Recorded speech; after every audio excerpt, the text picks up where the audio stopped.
મારો આત્મવિશ્વાસ છે. મારું મન સકારાત્મક વિચારોથી ભરેલું છે. હું આત્મવિશ્વાસથી ભરપૂર છું. નિયમિત યોગ કરવાથી મારું દિલ મજબૂત બને છે. હેલ્થ વેલ્થ અને હેપીનેસ માટે હંમેશા હું તૈયાર છું. જે પોતે જ નથી ચાલતા એનું નજર કઈ રીતે ચાલે? યોગમાં વિતાવેલી દરેક ક્ષણ સ્વાસ્થ્ય માટે કરેલું અમૂલ્ય રોકાણ છે. આજે યોગ કરવાનો મોકો છે, કાલે પસ્તાવો થશે. હું શાંત, શક્તિશાળી, પવિત્ર આત્મા છું.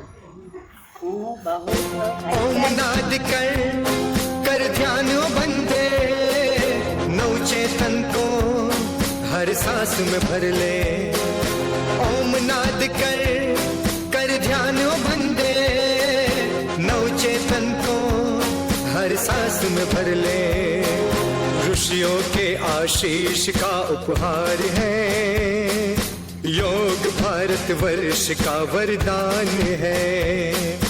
बढ़ते हुए भारत का ये हथियार है, योग भारत वर्ष का वरदान है।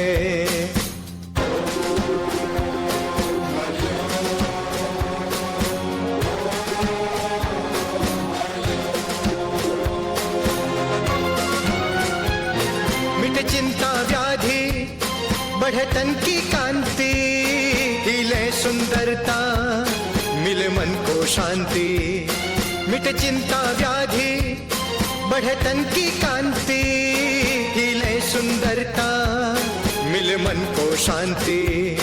हर रोग का ये मुफ्त में इलाज है, योग भारत वर्ष का वरदान है। ऋषियों के आशीष का उपहार है, योग भारत वर्ष का